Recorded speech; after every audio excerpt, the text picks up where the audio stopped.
everybody's freaking out. What do we do? We're confused. Should we sell? Should we not sell? Should we market? Should we not? What should I do? Should I do anything? Should I just hide and do nothing? Lots of confusion, lots of panic, lots of conflicting advice. And all of that is normal, but what are you supposed to do with that? That's what today's conversation is all about. We'll talk about 7 strategies to keep your business healthy, even in the down market, even in the pandemic. And we'll take it from there. This is your first time watching a Facebook Live in Fastest Path to Cash. Welcome, Adam Urbanski, also known as the Millionaire Marketing Mentor. And I've got to tell you, this is actually my first time using this tool, Be Live, in probably about 2 years. We use different technology in our business, so this is something brand new. I've got a couple of guests with me, and I have no idea how we're going to do this. So let's see. Hey, what do you know? I think we actually, all 3 of us, what do you know? I can actually figure it out. I'm not as dumb as I look. Good job, Adam. Good job. I like those t-shirts. Bo, you're breaking the trend. I want a t-shirt like that. What's going on here? But I'm the controller connector, so I have the sources. You have sources. All right. Let me just double check. I want to make sure that we're all perfect. So listen, here's what I would love to do. Which one of us is going to be actually paying attention to any comments and monitoring them? Because we've got like hey, hey, hey going on, but I can't see who is actually saying that in the tool. I've got to be on a secondary tool to see what's happening. But anyway, first things first, if you're watching us live, go ahead and type in where you're tuning in. And maybe if you can, you know what, I've got an idea. Where you're tuning in, but if you're watching this live, I would like to know in one word, what's your biggest, I don't know, I'm hearing myself. I've got a lot of background noise. I don't know if this is one of you having feedback or not. We'll see. Anyway, in one word, describe how you currently feel about this virus, your business, opportunities or lack of them. Kind of if you can describe your emotions. Who is saying howdy, old timer? That's Mark. That's Mark. Mark. Well, as long as you don't call me an old fart, I guess I guess I can live with that. Howdy back, Mark. Very good to see you here.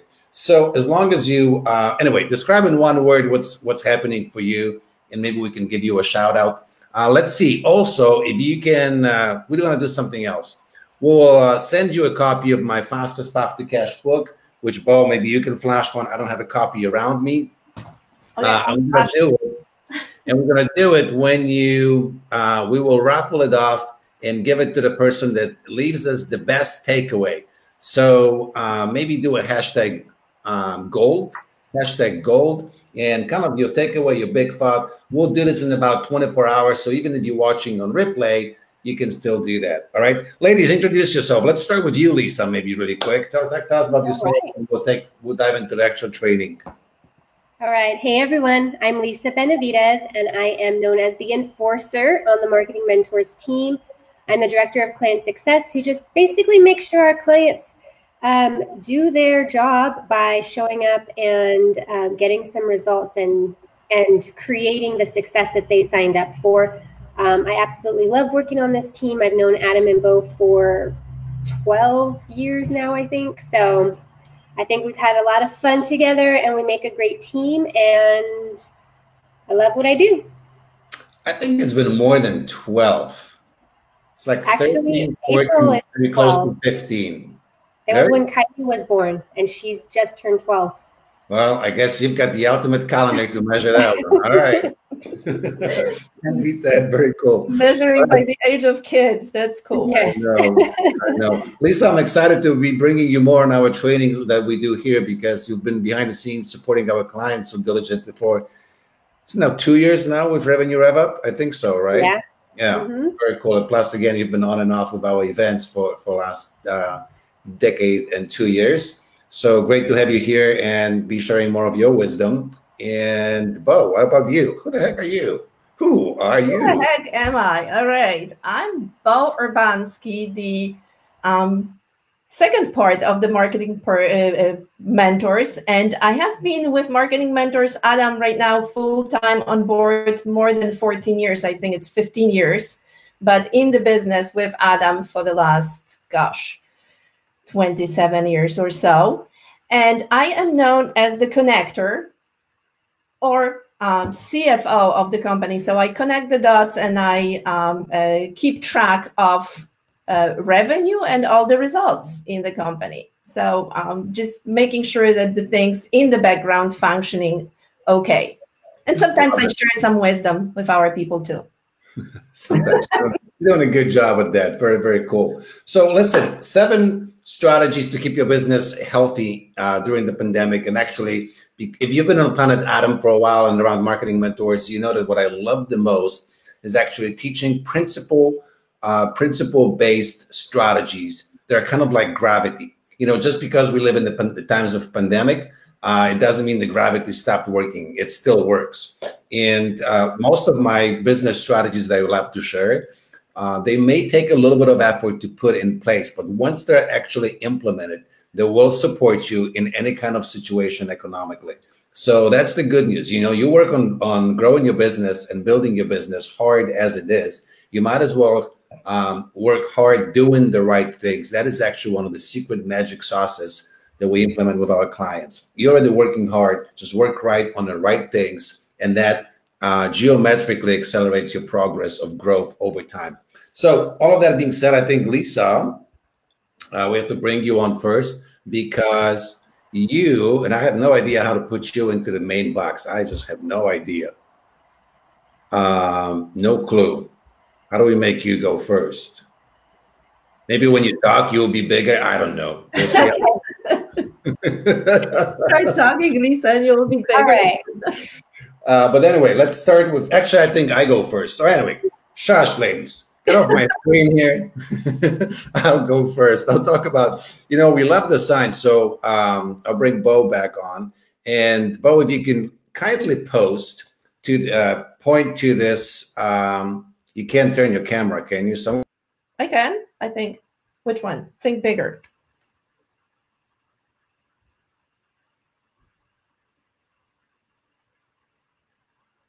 Everything starts with that, all right? And I wrote a bunch of things. Number one is you need to know why you are actually doing what you are doing. If you have no idea why you are in business, it's going to be always difficult. Again, if you've been around Planet Adam for a while, you've heard me share the stories of a client named Boris. And, you know, I keep a binder. I don't have it here to show you. Again, Bo, maybe you can flash it on break in your next session. It's called Raving Fans. And we collect stories of clients and cards and letters. And one of them is from a gentleman named Boris who came to our training, and his business was in trouble. And because of that, you know, his life was kind of a mess. I didn't know it at the time. I only learned that later when he sent me a card with a picture of himself and his family kissing a dolphin. And he said, you know, one of the dream items checked off, kiss the dolphin.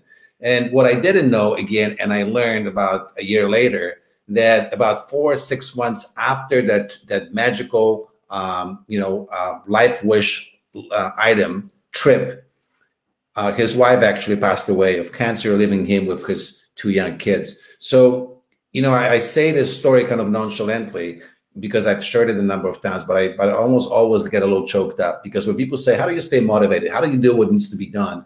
You know, and sometimes I don't have to do it. How do I still do this? It's because I think about guys or people like Boris, someone that I can make a difference for by sharing with them, again, how to look at their business and the world around them differently, how to think more entrepreneurially, and how to dig into certain entrepreneurial and marketing strategies.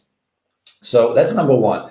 Number two, you want to be thinking about who you want to work with before you think about what you want to do. And you want to be thinking about what you want to do before you start thinking about how to do it. So a lot of people get themselves in trouble because what they focus on is platform, tactic, technology. Like, you know, how do I do a Facebook Live? Well, the number one question is, who will this broadcast on Facebook Live be for? And what will you be talking about? That's more important. Who do you want to touch?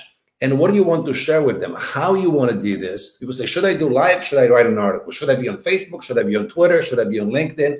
All of those great questions, but they explore tactical, technical problems. What you want to solve first is, who do you want to serve? And what do you need to do to bring value to that audience? And then only the last question is how. Here's another thing that you want to ask. By the way, change the questions. If you're stuck in thinking too small, ask different questions. The questions will open a path to different thinking. So, for example, when you ask yourself, what can I do? What can I do to impact my audience?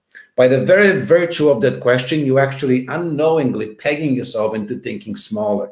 Why? Because you're asking the I question. What can I do? Versus when you ask, what can be done? What can be done to impact my audience or to grow my business?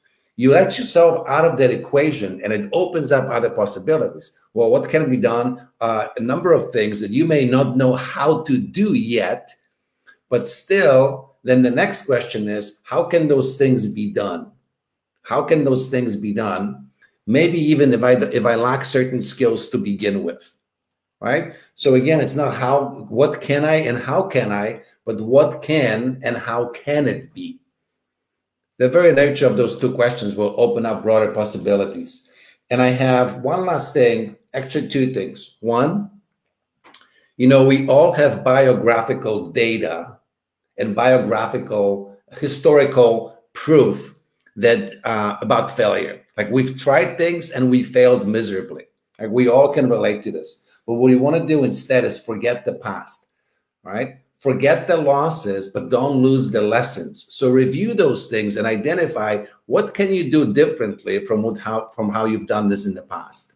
What actually went well? What were some benefits of those things?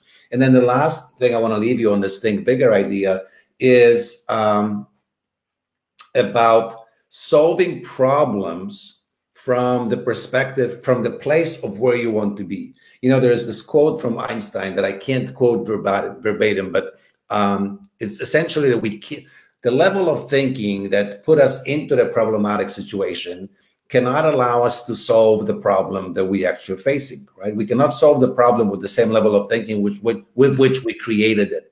So what needs to happen is you need to fast forward yourself mentally, intellectually, in your imagination to a place where you want to be and start solving the problem from that perspective. Now, that doesn't mean you have to be stupid, right? That doesn't, if you're running a $100,000 a year company, don't start spending like you're a $10 million business. That's not what I said. But ask yourself, the problem I'm facing right now, and my revenue is $100,000 a year. If I were generating $10 million a year, how would I address this problem differently? And what that allows you to do is start noticing, again, opportunities for leverage, for different solutions. And I'll give you just one good example. People at less than $50,000 a year, even something as simple as technology, like doing the website, guess what? They end up doing the website themselves. And sometimes, especially in the older days when technology was different, they would spend months trying to learn how to do the website. Now, if you were running a $5 million business, if you needed a website, guess what? You just hire someone, you pay them the 5 or 10 grand, and a month later, there is a website. And meanwhile, they were busy generating their business, generating more clients. That's the difference, solving problem from a different vantage point than the one you are currently at the moment, all right? That's my thinking bigger. Any additional points you can add to that, ladies? I like thinking bigger, and also it sometimes is thinking differently, which is kind of a concept that we definitely have been working at in this time, but it actually can help us all the time. It's like thinking bigger and differently. That's what makes you stand out and just be more unique, compelling. Very cool. Well, Lisa, you want to take us to number 2? I do. So number 2 is all about focus. And this is number 1, what you should be focusing on, which is 80% of your time should be going to the revenue accelerators, marketing and selling. And those are the things that you should be focusing on the most. The other 20% is like the delivery side of your business, actually working with clients. But if you focus on revenue accelerators, okay, this is lead generation, your offer, are you having sales conversations? Are they closing? Are you focusing on what's working and what's not working? We always like to have our clients and anyone who's listening to us start with one audience, one problem, one solution, one offer. If you stick to that and focus on that, you're going to be able to really narrow down what exactly it is that you can help somebody with. And it'll also help you build a framework around it that will take multiple people over and over through the same process to actually get results, which will catapult you in your business forward. And the key here is to focus on the right goals. So Adam talked about, like, are you building your website? Are you working on, people need to know where to find me online? Or are you working to have conversations and just talk to people and share your expertise, share what you can help them with, help them work on and help them get results for their business or whatever it is that your business helps them with. And then the thing is too, like, sometimes things don't work out. So you have to be paying attention to, again, what's not working and what is working, and know when to pivot. And that doesn't mean that you totally reinvent and scrap everything that you've been working on and creating, but maybe you need to focus on improving your marketing, improving your sales conversations, and the way that you bring people into saying yes. Maybe you need to build better frameworks so that it's easier to explain it and it's more clear.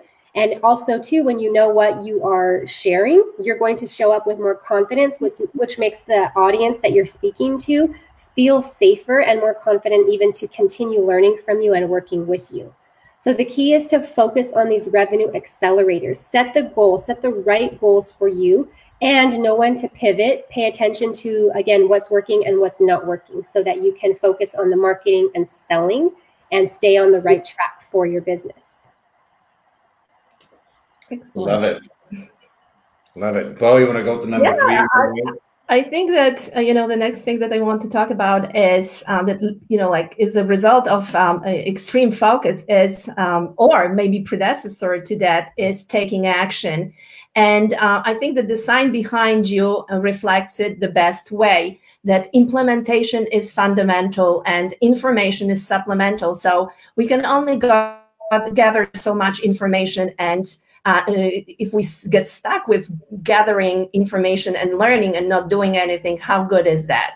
Knowing something doesn't change our life or our business. It's doing something with what we know that makes all the difference.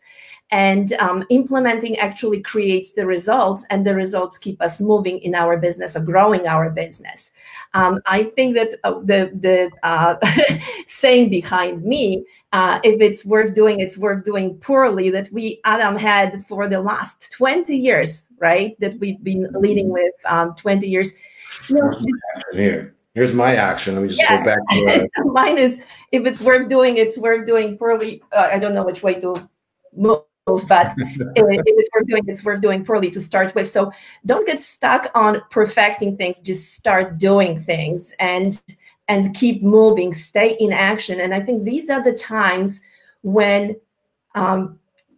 doing things is more important than ever, because we get paralyzed by all the doom and gloom that is happening out there, by being stuck in our homes. But we don't have to be stuck in not doing anything. So how does it look from the practical standpoint? And that's what we are teaching also our clients, and we encourage our clients to also spread that to their clients, is don't take the task that is overwhelming and attack it. Just chop it up into small, incremental, doable steps. So, have clearly defined objective, clearly defined goal, but chunk it up into small steps that you can attack daily, and keep focusing and doing something every day, every moment. Clear your desk space, define what you want to do on a specific day, and block your time so that you can do something that creates or generates results in your business.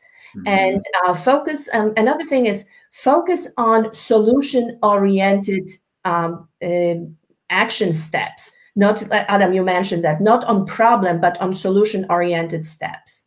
So that's my action solution in here for you folks.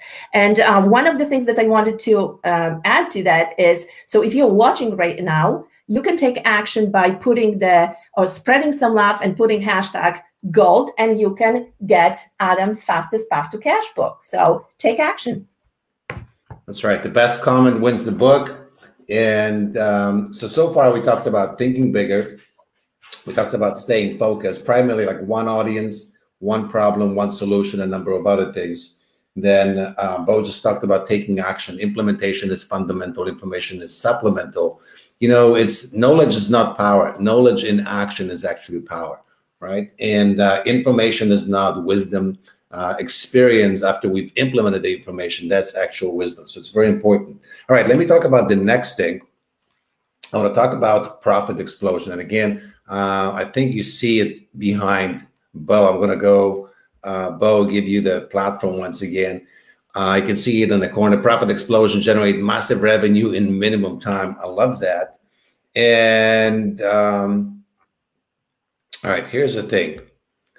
Here's why I love this. You know, most business, this is actually one of the most important lessons for this particular time, where you need to conserve your resources and be very strategic with how you invest. And again, if you've heard me speak about how to protect your business right now in terms of investments, I'm always amazed that people cut the investments that are most fundamental to them. So they cut the investments in marketing, they cut the investments in support, infrastructure, and systems, strategies, and support systems like coaches and mentors and support communities. And it may seem like it's a frivolous thing to do, but when the world falls apart around you, you actually need a community of people that are still keeping the heads on the shoulders and not running around like the chickens with their heads cut off, and actually guiding you certain places. But back to profit explosion. Where most people go wrong is they spend money on creating things without validating that those things actually will get any traction with their audience, with their community. So a couple of things I want you to write this down in bold letters and remember this forever and ever. Make money first, build business second. Now look, if you're a tech company, if you're looking for venture capital, if you are hoping to create another Google, Amazon, or Apple, or Facebook, or whatever, right? This is where you do techie startups, and then you pitch to a bunch of investors, and you hope to get cash. And you know, if you're building another Uber, and for the next 10 years you can be burning through millions of dollars a month and still have $1 billion valuation. That is one strategy, and it's an amazing one. If you at that level of thinking, congratulations. But for most people watching this, listening to this, you're probably an expertpreneur, a service provider. And one of the biggest mistakes you can do is start packaging all of this, or investing money in packaging things before you sell it. So make money first, build business second. You know, I see people buying expensive computers. I see people, I had a client, actually it wasn't a client, it was a client of my client. And I came kind of for the second-hand advice from my client saying, hey, I've got this person, they just spent, you know, $100,000 to pre-print or pre-produce a bunch of information products when they were still sold in physical format. And they've sold 2 copies. $100,000 invested. That's just in hard cost of inventory. It doesn't even count their time, the studio, and everything else. And all the strategies, the thinking that went into this, and they've recovered $2,000 back, right? It's a total in like 3 months spent, total disaster. Essentially, there was no market for the product. So second big thing you need to tattoo somewhere where you can see it forever and ever is that you always want to sell first, create second. Sell first, create second. So you can pre-sell the concept. People can prepay you, maybe even in full, most certainly a portion of what you would like to charge before you actually pull the trigger. So start thinking about what kind of offers you can create for your market. And if you see an opportunity, here's another thing. Start slowly. For example, go out there and do a pay what you can offer. right? And see if there is any market, if anybody will even be willing to pay you $1, and do a short offer. Let's say, hey, I want to do a 90-minute deep dive into something. And if you get people signing up, great. Do another thing and say, hey, so be some people loved it. I'm actually going to do a full day training on how to do X, Y, Z. Great, right? Again, sell it for $100 and see if you can get takers. And then say, if you get takers and say, you know what, I'm developing a full, 10-week, 8-week, 12-week, whatever, implementation style type program, it's 1,000, 2,000, 5,000, whatever. But you see, you first document the idea, right? Will people willing, can't talk. Are people willing, much better, people willing to pay you some money for the information you want to sell? And if yes, and by the way, 90 minutes, if you're selling something, if you're teaching on something, you can essentially be ready to teach this class in 15 minutes. All right. So if you've got takers on it, boom, ready to go. And if no one pays you money, no problem. You don't do this. What happens if one person pays you $1? Great. One person got 90 minutes of personal coaching from you for $1. Amazing. Congratulations. And you got amazing instant feedback not to go and do anything else. So what's vitally important that you need to remember is that most business owners think that business is kind of like a steady line, but it doesn't work like this. In reality, what you have to do is put a little bit of promotion, pre-sell some stuff, so you just get some revenue, and then you plateau for a little while. It can still grow, but you kind of plateau for a while to rebuild or build up your infrastructure, your systems, and then again, you do another promo and you do another jump. So a typical profit line for business is more like a staircase than an actual smooth line. That's what a profit explosion means, all right? And pre-sell, make money first, never produce, never create anything without validating that your market is actually ready for it. All right. I think, Bo, you are up next. I thought that it was Lisa, but I will go. So the next. Well, let's go to you. All right. Yes. So a thing that I wanted to talk about is actually creating results.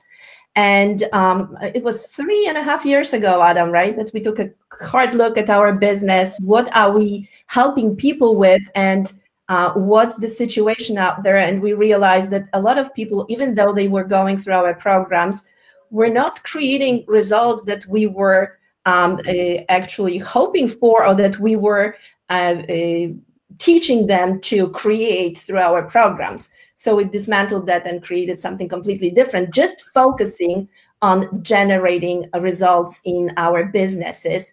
And behind you, there is a sign that says, results, take the ultimate shortcut, do the work. And I'm sporting this saying also on my branded t-shirt, because nothing helps to get to the outcome as doing the work and doing the right work.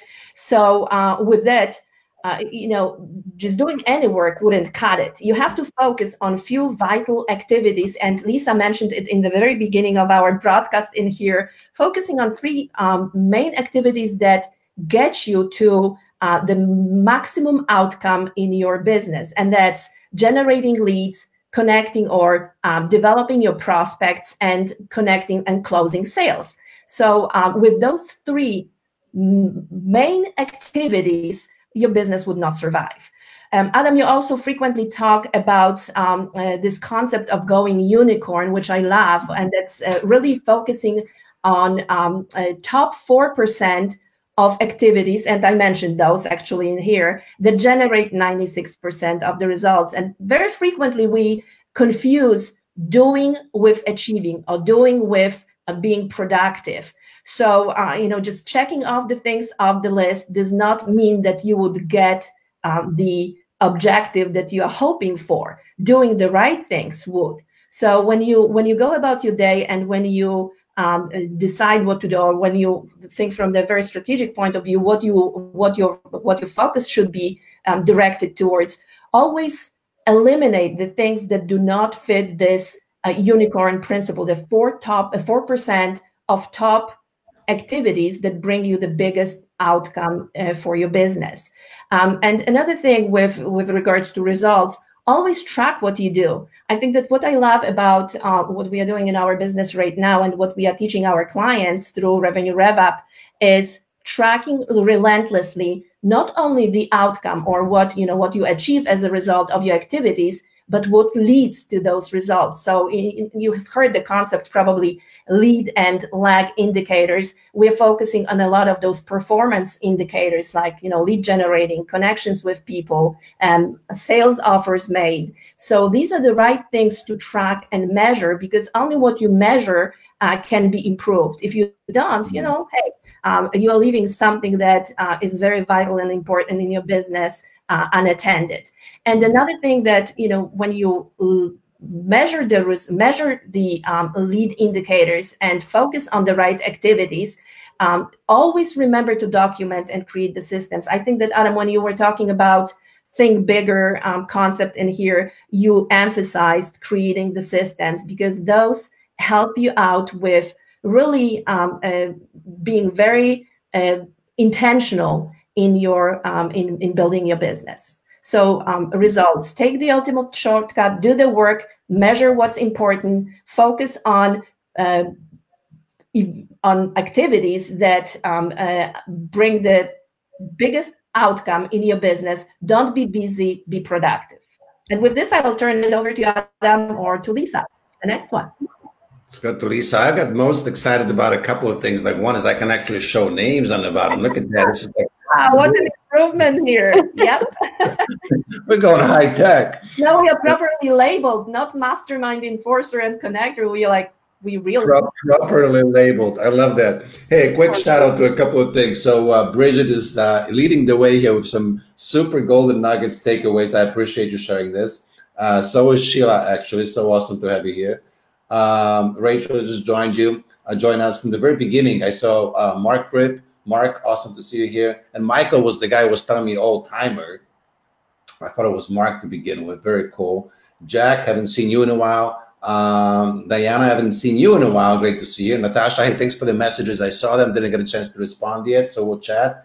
I don't know if Vanessa is still with us or not, but awesome to see you. Carla, Juliet, you're on my time zone, so let to know someone else is coming to this crowd from the future.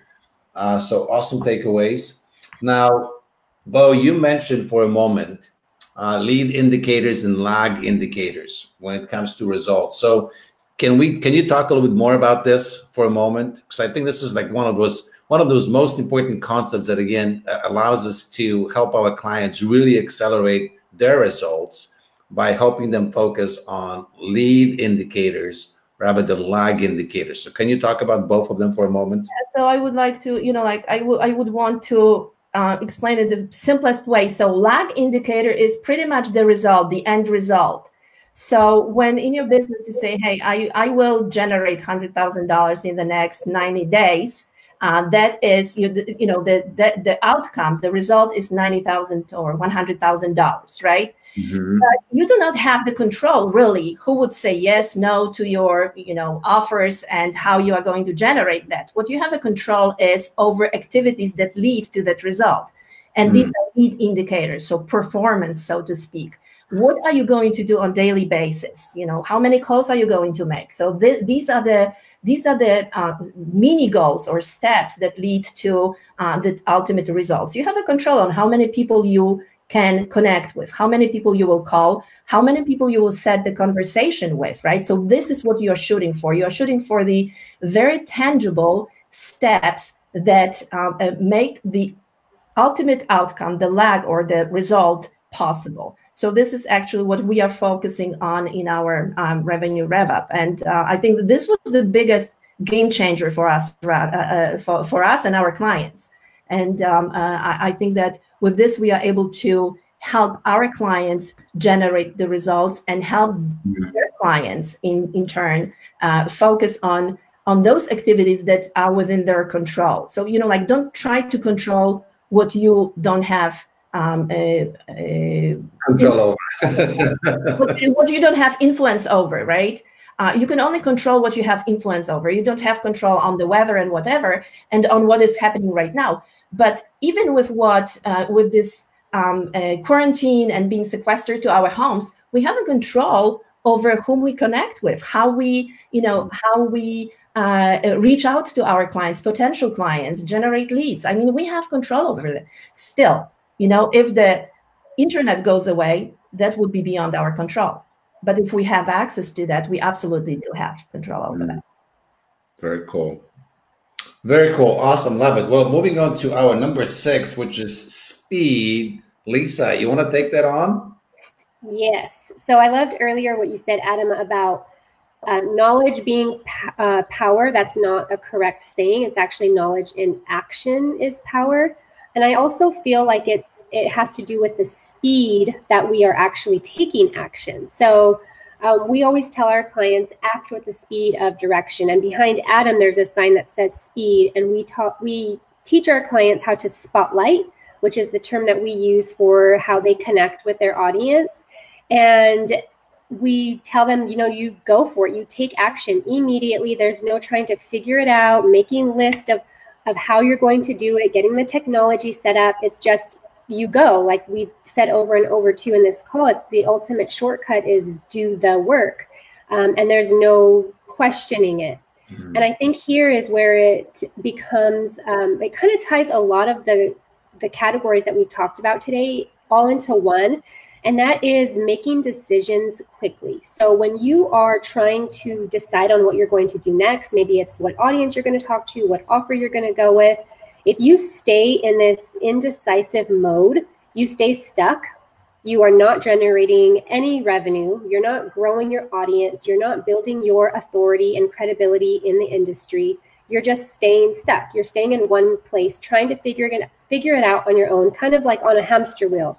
And when you just make a decision and take speedy action, you're going to start to see some results. They might not always be what you want it to be, but at least you know where it's going so that you can, again, using speed, quickly pivot, quickly shift, quickly make a turn, but you can keep going. So making these decisions quickly and not staying stuck on anything that is not making you be in action is going to, again, just keep you where you're at. So act with the speed of direction. That means that when you listen to a video like this, we're coming on Facebook Live, we're saying these 7 things that you should have implemented in your business. That means that you go after this call and you start to implement one thing. Take one step, take one action step that's going to propel you forward in your business, give you results so that you know if it's working, not working, if you need to change it. Keep going, make it better, improve it. But really the speed is what's going to help you get more clarity quicker and also just to grow your business a lot faster.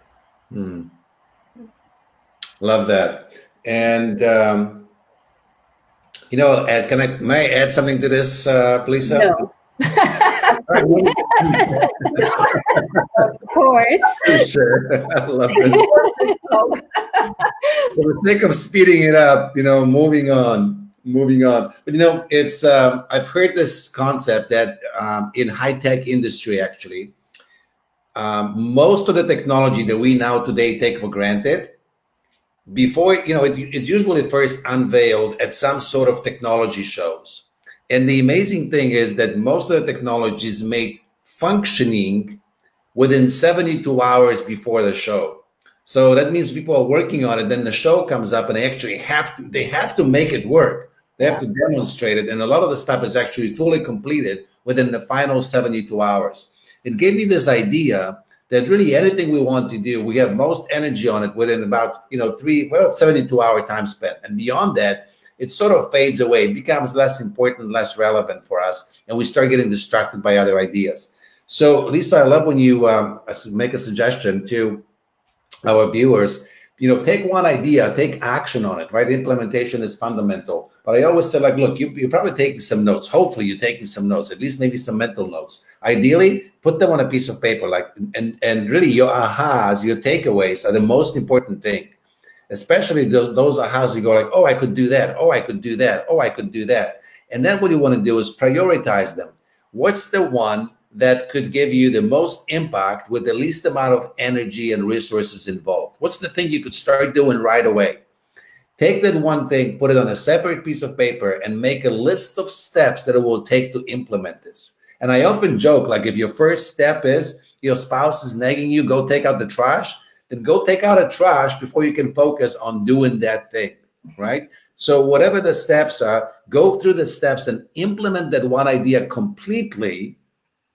And with, you can't focus on idea number 2, number 3, implement that one thing completely until it's actually generating you the desired result, whether it's some cash in the bank or some sort of whatever is the measurable result that idea is supposed to generate. And you do this within less than 3 days. And then you focus on idea number 2 and you do the same thing. Within each week, you can fully complete anywhere between 1 to 2 really good ideas. Again, they don't have to be perfect. Like we talked about action. They don't have to be perfect. They just have to be working. And then you can make them better as you go. So speed, simplicity, all of that stuff. All right. I want to talk about the last one. Thanks for letting me hijack that point a little bit. I appreciate that. All right. I want to talk about this last one really quick. So leverage. And by the way, if you haven't figured it out, let me actually bring us back on, all of us. Lisa is missing some signage behind it, but between Bo and me, all of the lessons we're teaching you are behind us. We've got action twice. We believe it's so important. We have different verbiage for it, but overall, we've got 7 concepts that, every time I enter my office, this is what I'm looking at. Bo is in the office. She enters what we're looking at. It's so important. So my last one is leverage. And here's the thing. I talk about it last, but a lot of people make the mistake of starting with this. Like, how do I start a business that I don't have to work? I don't have to do anything. I don't have to I don't have to promote. I don't have to talk to clients. I just want to sit there and make money. A lot of the network marketing organizations, especially online, I see promotions like, hey, you don't have to do anything. You just sign up for a special system and we do all the work. You just watch the money roll in. And I'm like, well, if you really think about it, well, how the hell does it work? You just pay them and then they pay you 10 times the money back. Like, where's this coming from? Like, you just sit there and do nothing. Who's producing this? So leverage is one of those misunderstood things. It's not about not doing anything. It's about getting more out of what you are doing. It's about accomplishing more with less. So in business, especially when it comes to selling services or information marketing, I talk about things like going platinum. So if you think how performing artists sell millions of albums or millions of downloads, how do they go platinum? Is not by writing another song and going to the same little coffee house on a corner of the street every week, singing a new song in front of the same 25 people. Instead, they write one song really good, turn it into a hit by going and performing it at different audiences. First, maybe that local coffee shop. Then maybe they have a few thousand people following on YouTube. Then they go to radio and TV, and then they sell out concerts if it really takes off, right? So this is how you leverage what you do. You create once and repurpose over and over by documenting and creating systems. So again, we talked about our Revenue Rev Intensive program.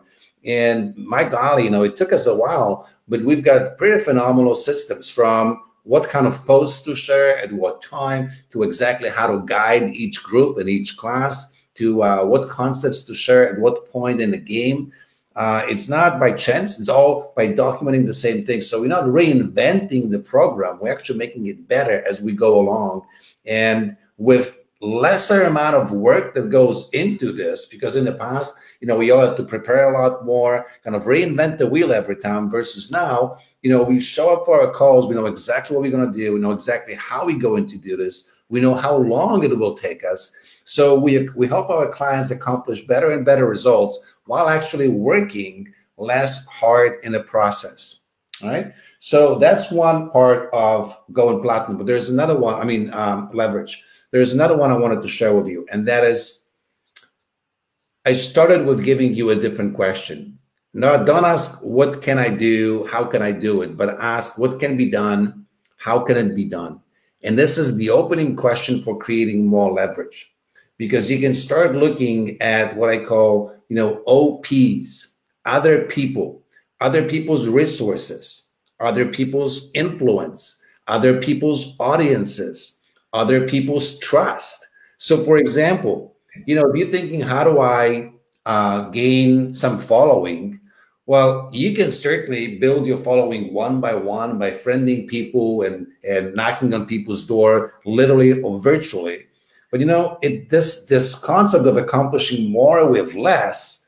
Imagine getting access to 1,000 people with knocking on one door. How do you do this? You go to someone who's got a who's got a community, a Facebook group, a following on YouTube, and you offer them an irresistible value of being of service to them and their audience, showing up and doing something so valuable that they want to share it with their entire community. So doing things the hard way is going to people's Facebook groups and trying to pilferage their members, messaging them, showing up with bright, shiny posts like, look how brilliant I am. And you kind of look like a moron because you're showing up in someone's church and you try to preach a sermon. Like, don't do that, right? Instead, show up and dish out accolades for what am I looking for? The priest, for the for the preacher in charge. That's what I'm looking for, right? For the priest. Don't laugh. You on the live, you guys don't see, but these ladies bring you back live. They're laughing behind the scenes at me. Hey, I speak Ponglish. Leave me alone, all right? The idea is you show up with a group and you dish out accolades for the main preacher, for the founder of the group. When they post, you show up and support the post. When they ask questions, when they ask for resources or comments, you be the first one. You don't have to do it for a year. Just do it for a few days, right? And then knock on the door and say, hey, you're doing amazing things. I really love your community. Can I run an idea by you, right? And invite them. Hey, I've got this thing. What if we showed up for 20 minutes, 30 minutes? I'll do all the work. We just show up. You bring me on. Now I'll preach. I'll teach. I'll run by you what I want to share so it doesn't conflict with what you teach. I won't even have a call to action. I just want to dish out good stuff. Let's just show up and help your community with good stuff that you don't teach and I teach. How would that be? Right? Inevitably, look, people will, you don't even have to pitch on Facebook, right? If you show up, people know who, people start seeing your name, they can follow you on their own. That's leverage. Other people's audience, other people's influence, other people's trust, other people's community. And then just one thing. You can start thinking, when I was in the restaurant business, I remember I just got started and we had this little tiny bakery that essentially used its equipment, the baking equipment, for, I don't know, about 3 hours out of the day. And I remember, I flew my dad to visit me and he kind of watched me, do my thing for a day, then the second day. And then he came like, what else are you baking in this oven? I'm like, nothing. That's it. He says, well, you're using it for 3 hours a day, right? And he says, well, how much does an oven like this cost? And it's, like a $25,000 equipment. So essentially, says you've got a $25,000 resource that's functioning 3 hours a day. What about the remaining 21 hours a day? What are you doing with it, right? So number one, could we have produced something else? Number two, could we have leased it? Could we allowed someone else to come in and use that equipment? And I'm telling you this because that was in the physical space with physical equipment, but we have the same thing going on, all of us, in terms of our knowledge and other resources, skill sets that we use minimally, and they could be rented out and leveraged to a much higher degree if we just start identifying, okay, what can be done? How can it be done? All right, and you can bring other people to help you with leverage, or you can leverage what you've got by allowing other people to tap into that. All right. So that was my number 8. Number 7, leverage. I want to do a last, you know what, ladies, let's prepare this. Let's do a quick summary. Lisa, Bo, maybe you can mention some people that are watching in a moment. I've got one more lesson to share, and then let's do a really quick summary. Each one of us will do a 10-second wrap-up of each point that we shared. How is that? Would that work? Yes. Awesome. So who else has tuned in that we haven't called out yet? Okay, I'm going to call out Mandy Alefsan, who is watching. We did already Sheila and Louise and Bridget, who were sharing some great ahas over here.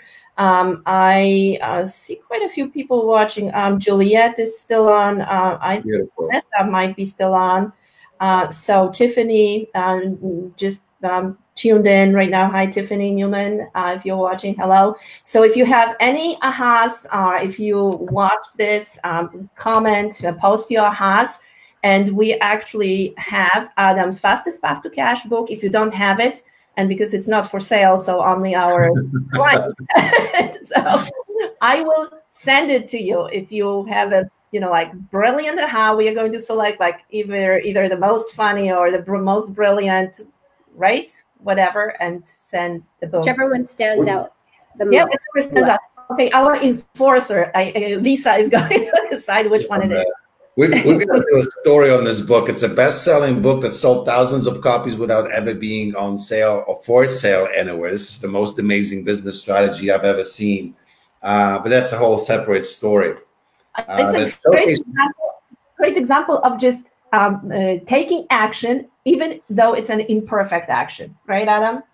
That's true. I also think it's a perfect example showcasing the total marketing ineptitude of marketing geniuses. Very cool. So look, I shared this with the group, I think before, but it's worth reminding you. I share this thing with our clients called strategic superiority. And I want to tell you this, we covered all of this in here except for one thing. So strategic superiority is it's a 3S. Number one is simplicity. What's the simplest thing you can get started with, right? Think bigger, but start smaller. Start with what you've got, start where you are at, but start doing something, gain momentum, which brings me to speed, right? Universe loves speed. Money loves speed and boldness. Take action. Without action, a path will not reveal itself. Just sitting there going like, well, how do I do things simpler and what can I do? It will not create any opportunities for you. But the minute you actually start putting things in action, you start implementing, new opportunities will start opening up to you. And then the last part, the last S, is actually story. And it's the story that number one, you tell yourself, and number two, you share with others. And the one that you share with yourself is actually vitally important because it stops you or it propels you. So whether Henry Ford said, whether you think you can or cannot, you write, that's the story. I have this conversation almost on a daily basis. Look, if you want to show up and tell me that you cannot do something or you are not something, I always say you're right because you decided so. And it's so amazing that, look, none of us were, people say, I can't write. I can do a Facebook Live. At one point I thought I couldn't speak English. Well, actually, that's true. I still can't, but, it's kind of besides the point. But, people say, I can't write. I can't do, I'm not a performer of some sorts or whatever. And the funny thing is most of us, actually all of us, right, with maybe some exception of folks who have physical disabilities, all of us at one point were not walkers and not talkers. And look at us now. We walk and talk. Some of us even run. Magic. Amazing, right? So we all can learn new skill sets. And the story that we tell ourselves determines what we will do with it. All right. That's my strategic superiority concept. All right. Let's wrap it up really quick. All right. Let's do our 7 strategies to keep your business healthy in a time of pandemic. I started with number 1, think bigger, which is, again, look at your big picture of what do you want to accomplish first. Who do you want to do this? And don't let technology and the how-tos distract you. It's looking at the big picture, but starting with small steps as quickly as you can. And number 2, Lisa? Number 2 is focus. This is your one audience, one problem, one solution, one offer. You focus on that and you don't get distracted by any other shiny objects or things that you can do. And you also want to focus 80% of your time that you're working on your business, on your marketing and your sales, because that's what's going to share who you are, attract ideal clients, and have them actually work with you. So you're building your business. Mm-hmm. Action. Take action daily. Focus on implementation, not on perfection. Implementation is fundamental. Information is supplemental. Don't get stuck in learning. Get stuck in action. Very good. Number 4, profit explosion. Make money first, build business second, pre-sell before you create. Results. Every day, take some action towards creating results and focus on those that you can control. So focus on performance or lead indicators, not only on the ultimate outcome or the ultimate result. And don't get busy, be productive, focus on the top 4% of the activities in your business that generate 96% of your results. So go unicorn. Number 6 is all about speed and how quickly you're making decisions that put you into action so that you can have the clarity and the results of what to amplify your focus on, and no shortcuts. So act with the speed of direction, go, go, go, fast, fast, fast. No shortcut. It brings us to number 7, which actually is another ultimate shortcut: leverage. Don't think about what you can do and how you can do it. Think about what can be done and how can it be done. How can you get more out of what you do? Set up systems, use other people's trust, resources, opportunities, and ultimately focus on creating once and repurposing as long and as much as you can. There you have it, folks. 7 strategies to keep your business healthy in the time of pandemic with Lisa Benavides, Paul Urbanski, and yours truly, Adam Urbanski. Thanks for being here. Again, if you're watching this on replay, you can still leave us comments. If you want to know more about what we do and how we do our magic for our clients, either leave a comment as well or DM any one of us, and we'll hook you up with the right info. And until next time, here's to your success. Cheers. Cheers. Bye. Bye.